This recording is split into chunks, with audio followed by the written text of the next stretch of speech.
This is it. This is it. Welcome back sa minamahal niyong Tres Super Marios ng bayan. Ito na yung suggestion, Sir Ronald. Ito na kasama natin ang paboritong ex-secretary, future senador, future ex-senador, si Sir Ronald Llamas. At of course, ito, attorney ng bayan. Hindi si Libayan, pero si Mark Gamboa. Salamat, Sir Gamboa. Wait lang.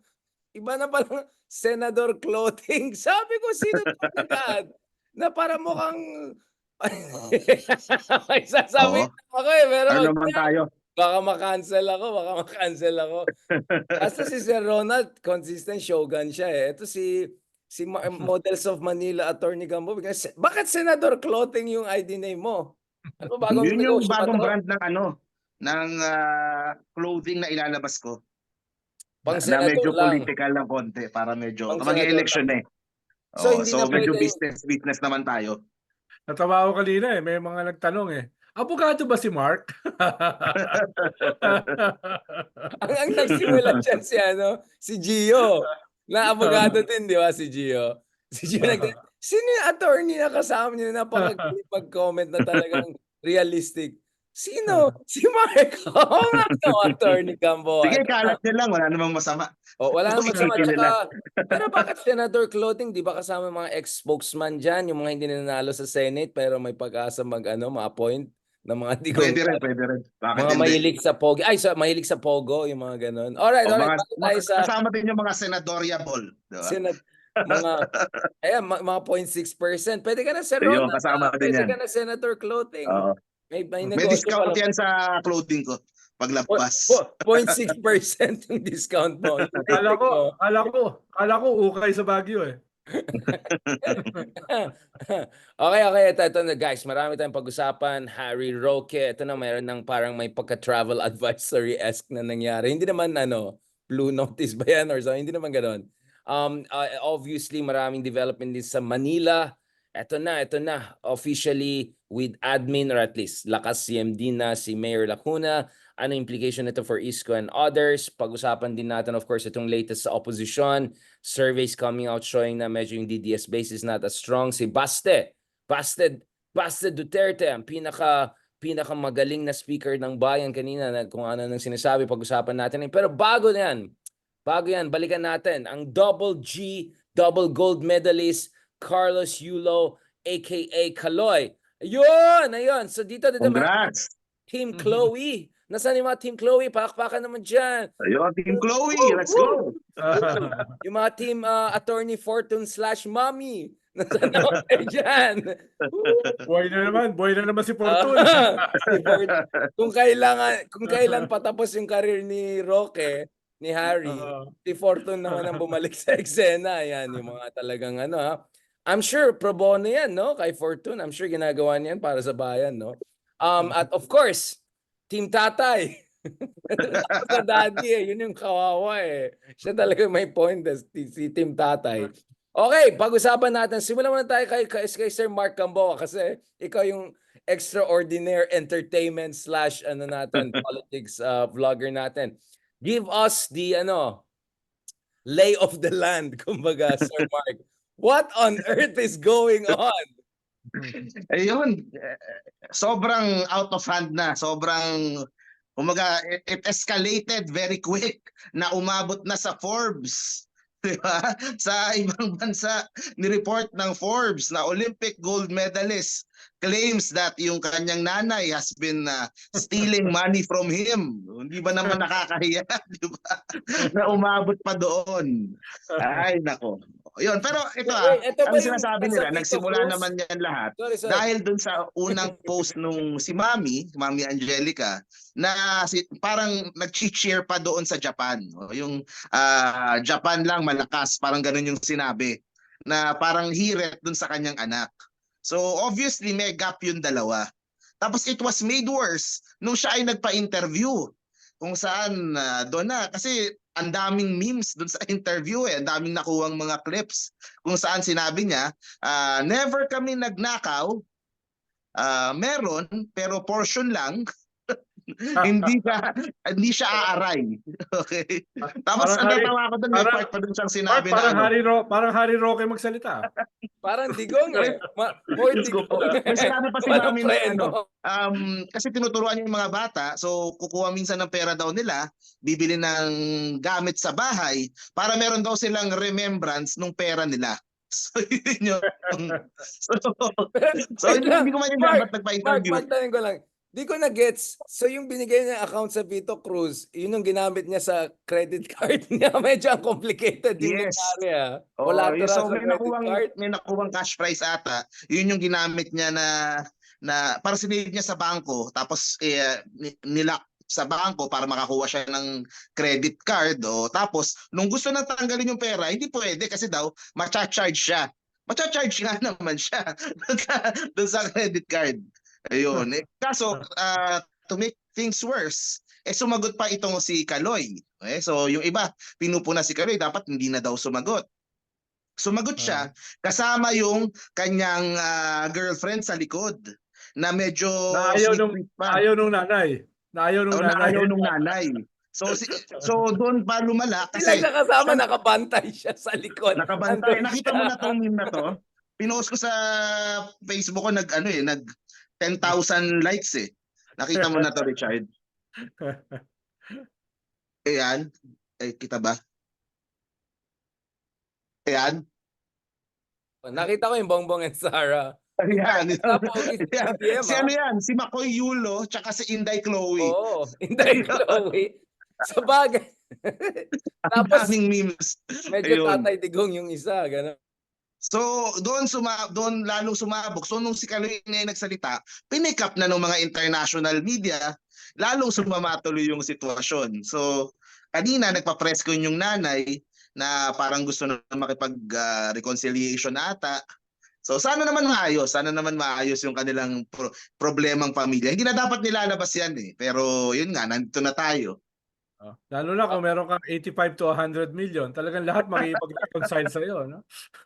Sir Ronald, ano bang alam mo kay yung kay Attorney Fortune, ano ba yan? Pro bono ba yan? Pro bono ba yan? Kasi sabi nga ni Mami, wala daw dumadating sa kanila. So, ano yan, pro bono? Ano bang natin diyan? Simple, dahil ang ginagawa naman ni Fortune, sa iba siya naghahanap buhay. Tapos yung iba ay projection, di ba? May ganun siyang pinipili. Ito pro bono pero mapoproject siya.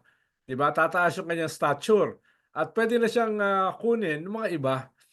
So pwedeng sa iba siya maghahanap buhay. Dito ay pro bono dahil tataas yung kanyang stature. Publicity, ano? Oo. Free publicity, di ba? Ang point naman ni Attorney Fortuna is yung mga fake news na lumalabas doon sa nanay. Kasi mali naman yon. Merong mga peke na quotes na hindi naman sinabi nung nanay. Kaya mas lalong nagagalit yung mga ibang tao eh. Kasi merong mga lumalabas na ganito yung sinabi or ano na hindi naman totoo. So, yun sana ang mawala na at maiwasan na. Kaya yun naman yung punto nila. Okay, so Problema kasi dyan, Mark, yung context eh. Diba? Ito na yung context. Kaya anybody pwede nang punuan yung context na yan eh. Kumbaga may pinagsimulan eh. May pinagsimulan kaya hindi mo rin masisisi yung iba ng mga sumasakay, 'di ba? Dahil ano ba naman ang telenovela sa Pilipinas, 'di ba? Gustong-gusto yung ganyan drama at maraming gagatong. Oo. Hindi lang gatong, kukuyugin ang nangyari. No, but Mark, ito, I'll push back against that slight lang. Love na love kita, Mark, pero parang medyo biased yung account mo. Dapat ang tanong natin, bakit galit yung mommy? Kasi alam natin for a while na wala ng coach si Carlos Yulo. At yung kwento na sinabi sa akin after I somehow criticized. By the way, agree ako sa iyo na dapat hindi, nilabas ng nanay niya lahat ng drama ng buhay just when nanalo yung anak niya. Because this victory doesn't belong to her or the son only. It belongs to the whole nation. Which is, parang nachichipang yung moment, okay? So I criticize the mom. But at the same time, intindihin natin saan galing yung mother. Hindi lang ito usapan ng pera or anything. Apparently, yun yung other side of the story. No? I'm not justifying what she did. I completely disagree na nilabas niya wrong timing. Dapat private yun. Kaya nga team daddy ako. No, ang nangyari kasi, yung coach daw niyang Japanese, yung isang coach niya, nainis daw, na-distract daw siya dahil dito sa love life niya. Now, I don't know about ano yung TikToker yung girlfriend, di ba? Si Chloe. Or I don't know, whatever. So alam mo naman ang Hapon, gusto nila if you do something properly, especially for medal, gold, Olympic level, go 100%. So apparently, nung pina-choose siya, Kaloy chose yung yung love life niya. Kaya nainis yata yung Japanese. Kaya nawala siya ng coach for a while. Now, obviously, alam ko sinasabi ng ibang tao, well, and we have to give credit kay Chloe na she was there with him in his lowest time. But it's not like he didn't already win 10 gold medal in Asia and Southeast Asia by that time. It's not like kawawang-kawawa siya nung nawala siya ng coach. By that time, he was already an Asian champion and already Yes. considered as an... So, I think there's a lot of mystification going on here and masyadong dinidemonize lang yung mom. In a sense that I think, in a sense, you have to also understand where the mom is coming from. Siguro may legitimate concern siya na yung anak niya perhaps is not making best decisions in his life. Again, I'm not doing this to disparage any side. Both of them are women here, so please lang don't play the feminist card against us here. I'm just trying to be fair. May pinanggalingan din yung mom. Ikaw Ronald, Sir Ronald, ikaw anong basa mo dito? Ano bang Ilang taon na ba sa'yo? siya? Ilang taon na ba si Kaloy? 24 na, di ba? So wala lang dapat nakikialam sa kanya. Wala lang Yeah, dapat but nakikialam. pero di ba Parang Ronald, parang si Big R yan Big boy na No, big boy na no. ibang Ibang usapan siguro kung minor pa si Kaloy no? Oh. Ibang Yeah, usapan but hindi siguro. ba yun yung argument nung mom? Again, I'm not defending. Pero sinabi naman na parang 15 pa lang yata si Kaloy or something like that. Di ba medyo older yung girl or something like that? Basta may accusation na parang, alam mo na, connect the dots, na parang, Kaloy got involved not in the... But tama rin naman si Ronald na Kaloy is already 24 na he can make adult decision for himself, 'di ba? I don't know. Tama man o mali, responsibilidad din niya 'yan, no? Wag na masyadong do not rain on his party, 'di ba? Yun yung Kasi mas malaking argument yung bubuksan mo diyan, Richard na gaano ba pwedeng makialam yung mga nanay sa mga karelasyon ng anak. So that's not just with Kaloy That happens to a lot of families na yung nanay ay nakikialam. Kaya nga sa Pilipinas, di ba, merong mga jokes parati about the biyenan. Kasi kadalasan yung biyenan hindi kasundo ng mga ayaw Dami dun sa mga dark napangasawa jokes. ng kanilang anak. So yun ang tanong dyan. Where do you draw the line ba? Ang problema kasi sa mga Pinoy, ang nakikita kong negative comments kay Kaloy, respect your family, respect your family. Huwag ka dyan sa babae na nilalayo ka sa magulang mo. So may ganong pa rin part sa Philippine culture Kaya kumaga nagtatanong siya ng mas malaking question, di ba? Kapag yan ang inopen natin, medyo mahirap Kasi kasi form siya. Tsaka, again, I'm not pretending to know all the details. I was just trying to balance the conversation a little bit para hindi lang yung nanay yung bash. I'm not saying let's bash the other side necessarily. I'm just saying, hindi naman totally, sabi nga ni Kamal, it didn't fall off from the coconut tree, di ba? Kumbaga, di ba? So I'm just trying to, but I think ultimately, ang concern ko kasi dito, and then Ronald and Mark, you may disagree with me, ang concern ko dito, may pinost ka, Ronald, di ba? Parang, how dare you to allow gold medals to be more important than family drama or something like that? Di ba meron kang post na gano'n? Naunahin talagang drama kaysa gold medal. Ano ba ang gold medal? Di ba parang may gano'n kang sarcastic, Mark? No, but my point here is, talagang gine-juice out ng lahat ito. Halos 99.9% ng content na nakikita ko online about Kaloy is not about his Olympic medal, his road to victory, the analytics, di ba? Kasi siyensya yan. Talagang daming many things came together for him to win not 1 but 2 gold. We don't know kailan pa tayo makaka-double gold, if not a gold at all, especially in gymnastics na very competitive. So, a part of me was thinking na masyadong inisip na ibang tao siguro yung pa-showbiz effect. And baka naman, magkaroon pa na siya ng temptation na mag-showbiz na ngayon. I think he has 1 more Olympics in him at least, di ba? One more. 1 more at least. Sana sila At Obiena least. siya ang maging flag bearer sa Los Angeles, if I'm not mistaken, is the next Olympics. Tell me if I'm being, I don't know, just being taray tito here, or ano ba talaga? Am I being unreasonable here na enjoy muna siya sa buhay, pero focus muna siya 1 more Olympics and then pwede na siya mag-showbiz, mag-asawa, whatever he wants. Ako. Sa akin naman itong mga issue about sa family nila, this would die down in a week's time. Next week makakalimutan natin, we're on to the next issue na. Pero yung effect ni Kaloy na yung mga anak ng mga magulang after seeing yung 100 million na reward ni Kaloy, ilang magulang ang anak, tumbling ka, anak ano ka, di ba? Ilang magulang ang pupwersahin yung anak nila na mag-gymnastics. Ilang sponsors ang magbibigay. Even si PBBM, tinanong siya anong ibibigay kay Kaloy. He will ask Kaloy daw anong kailangan ng gymnastics para Yun, manalo pa talaga the tayo ng best na maraming ginto. president. The best na Ganun president. yung which is kung isipin mo tama naman, which is para sa buong gymnastics community that Fantastic ako, by has the way. been kumbaga hindi naaasikaso for the last how many decades, di ba? So Ikaw, Ronald, yung ripple effect pinapatumbling ng mo na kanyang yung mga ano panalo. dyan. Ronald, ikaw Ikaw- nagpapatumbling ka na. Ilang mga nanay kaya sasabihin sa anak nila na pagkatapos sabihin no, mag-tumbling kayo, ay wag muna kayo mag-girlfriend ha. Yun! Yun, alam ko, Mark, yun ang lesson na makukuha ng nanay. Lumayo sa mga TikTokers, sa mga babae. Yun ang gagawin ng mga nanay. Tama si Ronald, talaga nabasa niya eh. Maging protective sila lalo dito. Ako kasi, inisip ko, mukhang may natabaan ng mga kaibigan natin sa showbiz. By the way, love you, Tito Boy, OG Diaz, Noel, lahat ng mga talent manager dyan. Love na love ko kayo. Si Ronald, baka may career pa yan sa Viva Max. Baka gusto niyo kausapin. Pero, sana lang. I know, na, kasi Ronald and Mark, feeling ko yung 80 to 100 million, wala yan eh. Yung darating, mas malaki pa yung mga advertisements na pwede niya makuha. And Yes. kung makitang meme, yung Milo niyang commercial, ay, gumagana pala. Yung mga gano'n, like, you can imagine, he's gonna clock in 10 million other advertisements and probably hundreds of millions of pesos. Wala lang yun, 80 million na yan. Ano lang, patikim lang yan eh. So I won't be surprised. Daming gustong sumama para may commission sila dyan, di ba? I mean, the potential is infinite almost, considering he's the first Southeast Asian double gold medalist gymnastics pa. So, hindi lang siya hot sa Philippines, he's gonna be hot in Singapore, in Malaysia, in Thailand, and Japan for sure, beyond, di ba? Kasi product din siya ng Japan in a certain way. So, I'm sure... Yung napanalunan niyang dalawang competition, it's the same competition na napanalunan din ni Simone Biles sa US.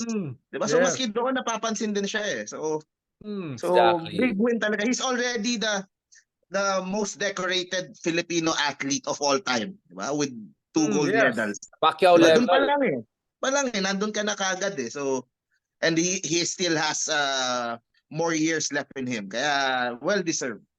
Pagkakaguluhan at pag-aawayan siya ng lahat, no? Ng mga managers, Oo. ng mga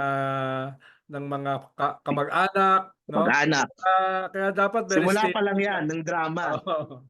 Pero ang maganda dito, Richard, on my part naman, yung partner niya ngayon is nakasama niya before he got all the hundreds of millions. 9 years Si- na, no? 9 years na ba? 4 years pa lang ata. Pero parang nakita sila ng bata pa siya, hindi ba? Parang ganun. Hindi ko maano. Parang alam ko mga Baka 4 ibang years pa lang story ata yan, sila sorry. na Nakikinig together. ako masyado sa nanay. Yun. Pero kumbaga, kasama na niya before he got all this, itong mga mil. Ang hirap kasi pag kumbaga, dollar millionaire ka na, multimillionaire ka na, syempre doon lalapit yung mga, di ba? So, ako gusto ko nga magpamilya na sila kaagad eh. Kung ako lang masusunod, kung hindi naman sa Sabi, pakikialam, di ba? gawa baby agad dyan sa Olympic Yun. Village. Baka Little mapalis Euros na sila. agad, go! O, di ba? Made in Paris. Lalabas Para pa French lang, yung 2 anak years nila. old pa lang, training mo na, marunong nang maglakad, pwede na yan, no? Ganon, di ba? Pero joke lang yun. Pero, ayun, at least ngayon, maybe he'll get more time to try to patch things up with his family. Yun naman ang sinasabi ko parate. Nangyari na. Okay, yung mom niya became the most trending and minsan maraming nagalit. And so kumbaga, Yung mami niya kung ano may man career nagawa- talaga dapat sa showbiz. Yun ang dapat Oo. may career sa showbiz kasi wala nang Olympics. Hindi, kung may nakuha man, kung may nagawa man yung nanay niya before, 'di ba? Hayaan na niya, kumbaga, siya na yung mag-reach out and kumbaga okay ka na eh. Wala ka nang problemahin eh. Okay ka na sa personal life, okay ka na sa financial, okay ka na sa legacy. So, yung family, bigyan niya ng oras para ayusin. Yung Kasi Vito yun Cruz naman na ang bank kailangan nun. account, okay na? Okay na, Mark. Di ba may binigyan siya ng Vito Cruz na bank account or something? Oo, yun, di ba? Yung sa Mapupuno makukuha na niya, yan. of the interest nun. Okay na siya buong buhay niya. Huwag niyang galawin yun. Interest pa lang nun. Buhay na siya. So, it gives him more time to patch things up.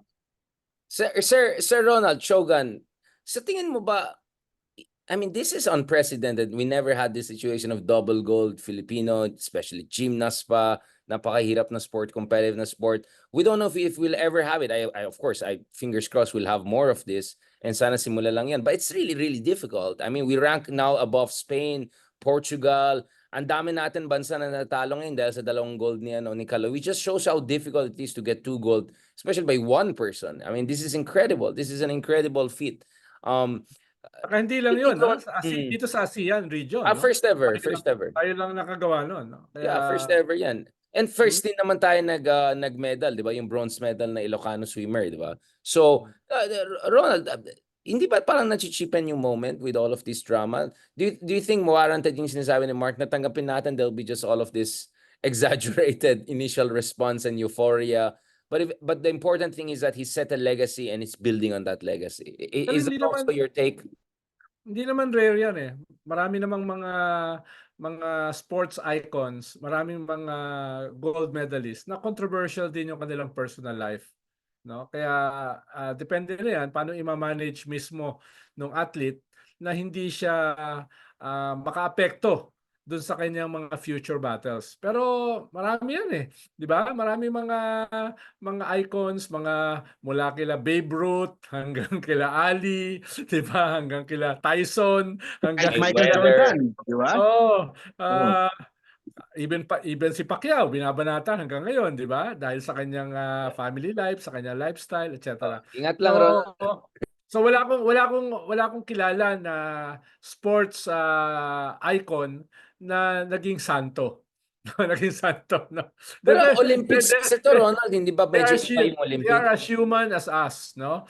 Yan yung pwedeng hindi katulad ni Big R na very stable, no? Very decente. no? Yung kanyang personal life, no? Non-controversial. Oo, no?